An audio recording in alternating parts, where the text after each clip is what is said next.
saya Rafika Malika Putri dari kelas 11 TKJ 1. Nomor absen saya 29. Pada video ini saya akan mengonfigurasi Ubuntu Server 24.4.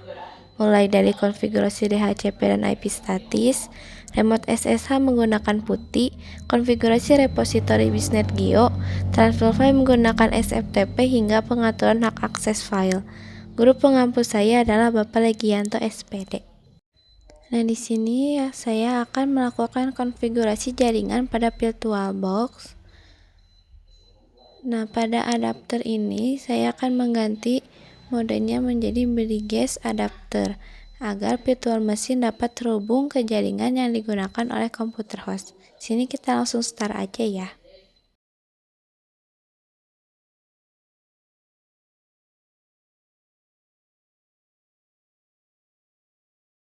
Setelah masuk ke Ubuntu-nya, kita langsung aja login menggunakan username dan password kalian masing-masing.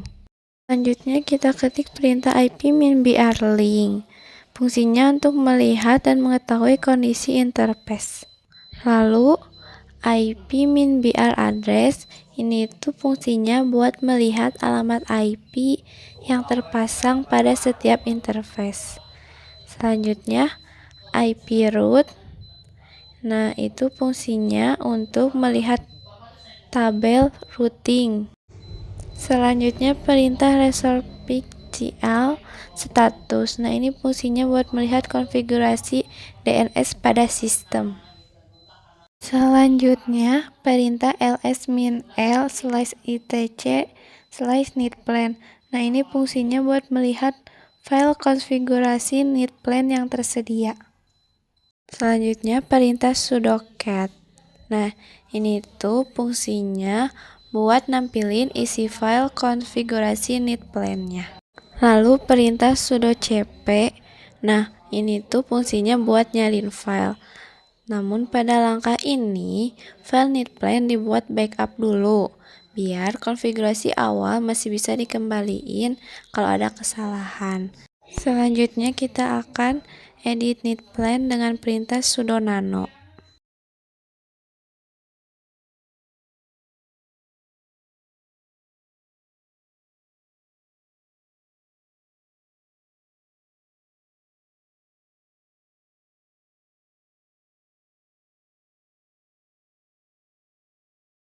Lalu kita simpan menggunakan ctrl-o, enter, lalu ctrl-x.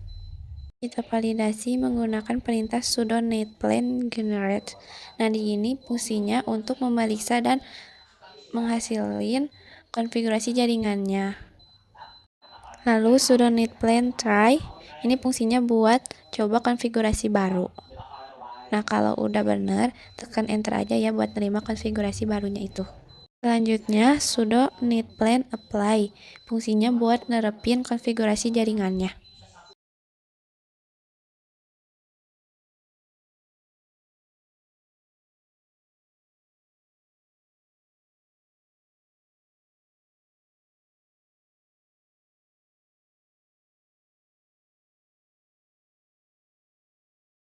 Selanjutnya, ping min C48888. Pengujian ini dipakai buat mastiin koneksi ke internet berdasarkan alamat IP yang dipakai. Lalu perintah ping min C4 ubuntu.com. Pengujian ini dipakai buat mastiin DNS juga berfungsi. Nah, selanjutnya kita mau ubah IP-nya ke statis karena sebelumnya itu IP-nya DHCP. Di sini kita edit menggunakan sudo nano. Nah, pada saat ubah ke statisnya untuk alamat IP yang aku pakai itu 192.168.5.190/24. Dan untuk gateway-nya itu aku pakainya 192.168.5.1. Sedangkan DNS yang aku pakai 1.1.1.1 dan 8.8.8.8.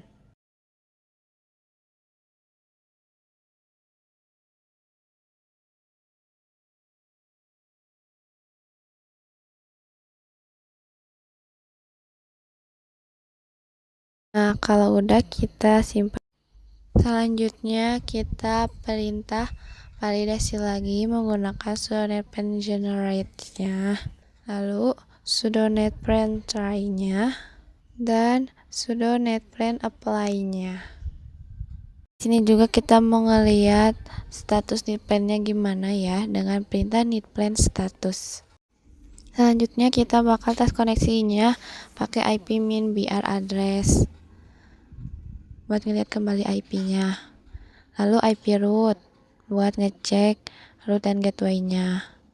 Dan kita juga mau melihat DNS-nya menggunakan perintah resolve-pcl status.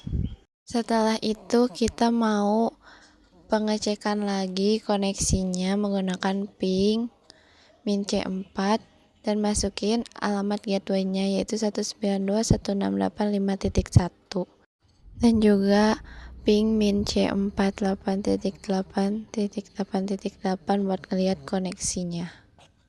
Terus ping min C4 ubuntu.com.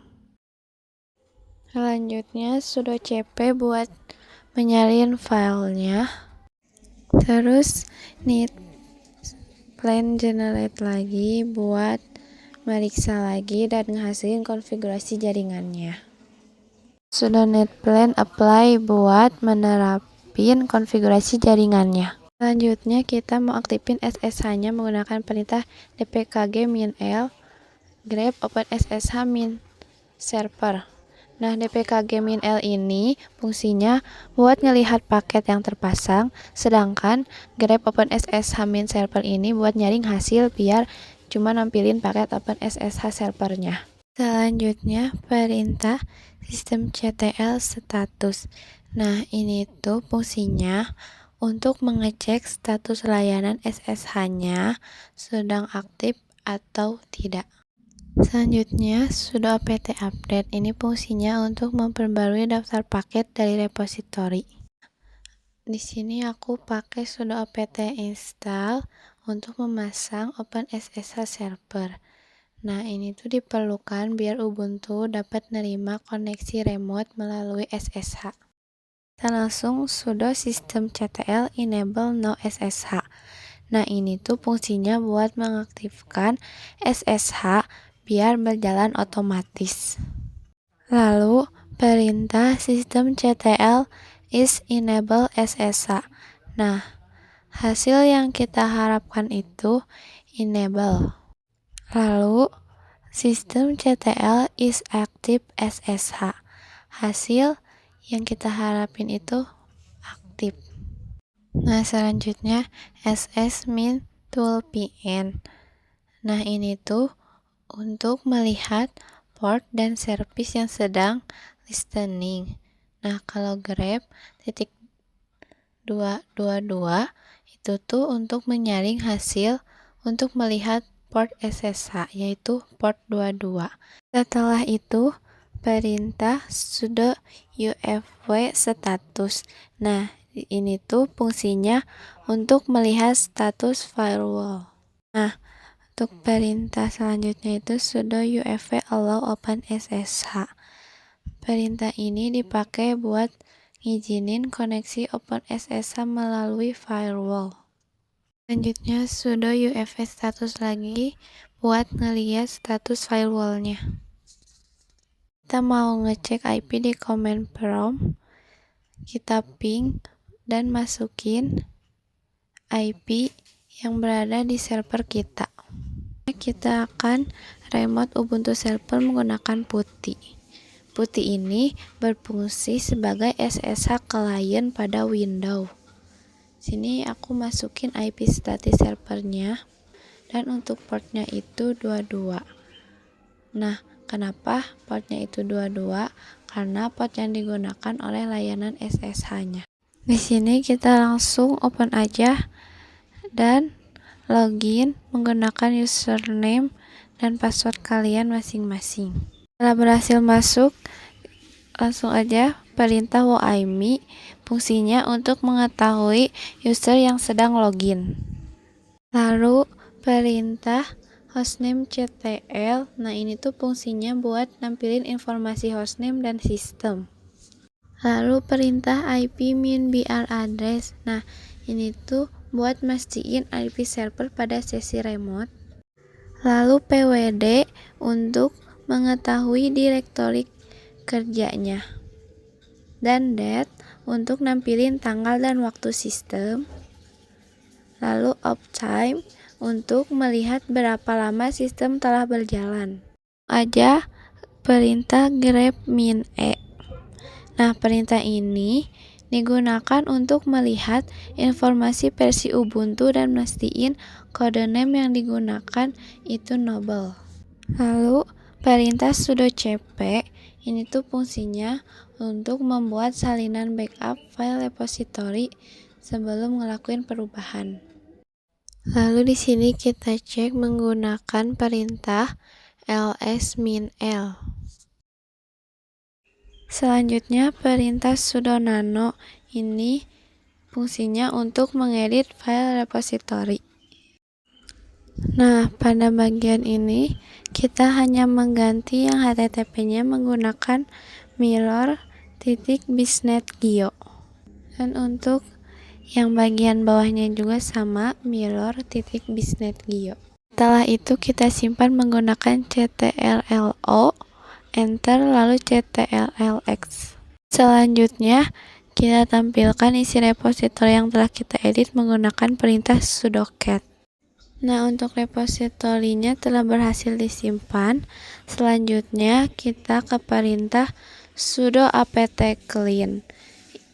Nah, apt clean ini fungsinya untuk membersihkan cache paket yang tersimpan. Lalu sudo apt update.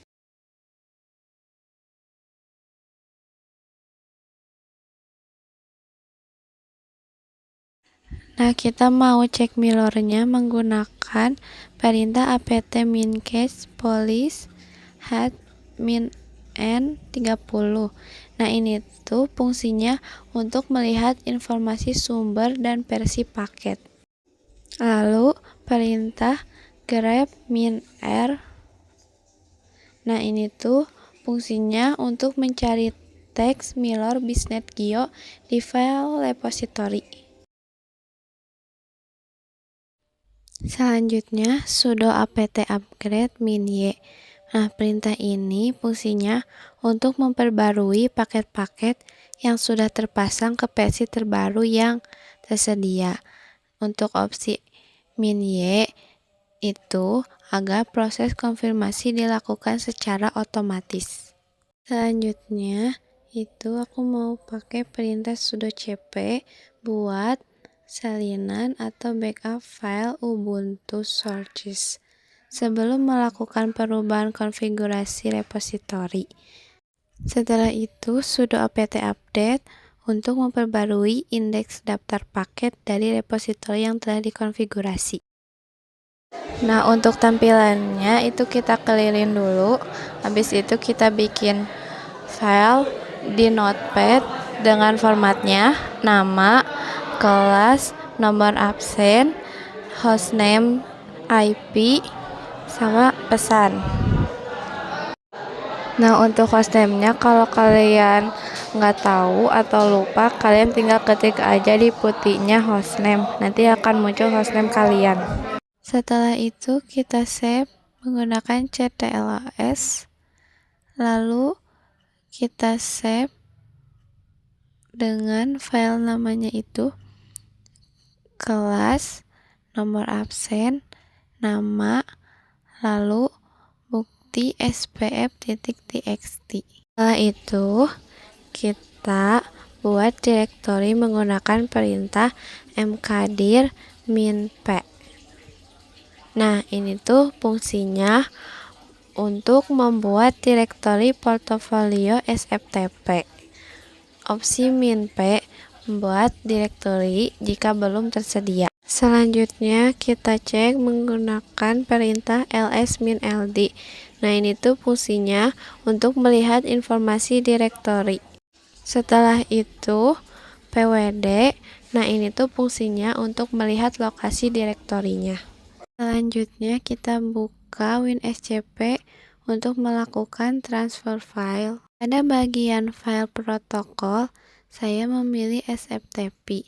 Kemudian, IP address Ubuntu Server sebagai hostname menggunakan port 22. Lalu memasukkan username dan password Ubuntu. Klik login aja. Nah, setelah berhasil, jadi bagian kiri itu direktori pada komputer Windows, kalau kanan direktori pada Ubuntu servernya.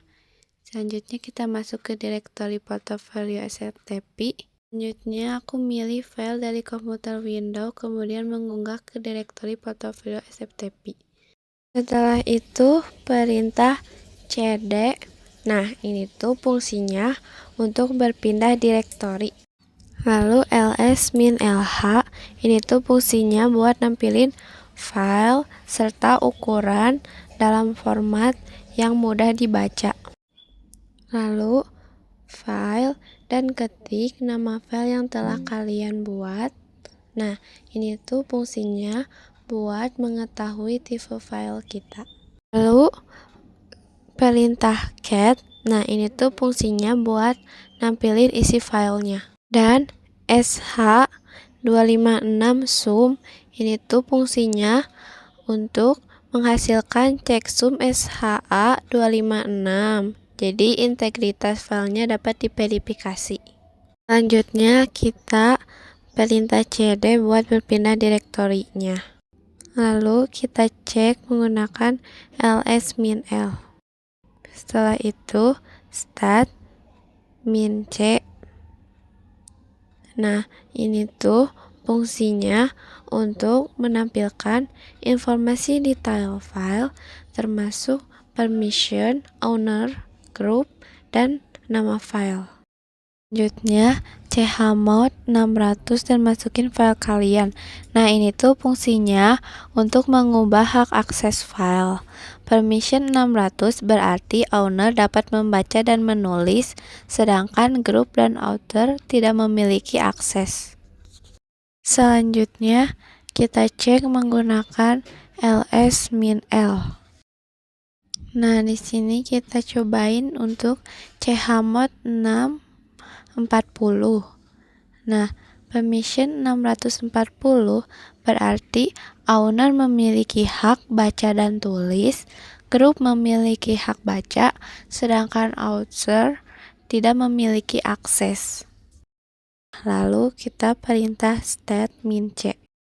Selanjutnya kita akan membuat file menggunakan perintah sudo touch. Nah, touch ini digunakan untuk membuat file kosong. Lalu kita cek menggunakan perintah ls-l. Nah, di sini kita mau ubah ownernya menggunakan perintah sudo chown. Nah, chown ini fungsinya untuk mengubah owner dan group file menjadi user yang sedang dipakai. Nah, kalau hasilnya tanda panah itu jangan panik ya. Mungkin ada kesalahan dalam pengetikannya. Di sini kita Ctrl C aja. Nah, habis itu kita masukin lagi perintahnya dan cek ulang. Nah, kita mau ubah permissionnya menjadi chmod 640. Lalu kita cek menggunakan perintah stat min c. Dari praktik yang telah dilakukan, saya berhasil melakukan konfigurasi jaringan Ubuntu Server 24.4 mulai dari DHCP hingga IP statis, melakukan pengujian gateway, internet, dan DNS, mengaktifkan SSH dan melakukan remote menggunakan PuTTY, mengganti repositori ke Milor Bisnet-Geo, melakukan transfer file menggunakan SFTP, serta mengatur permission dan ownership file menggunakan chmod dan chout. Mungkin untuk kendala yang saya alami pada saat praktik itu ada pada salah pengetikannya, dan untuk mengatasinya itu saya mengecek kembali untuk tidak ada kesalahan lagi. Mungkin demikian video konfigurasi Ubuntu Server 24.4 LTS ini. Terima kasih.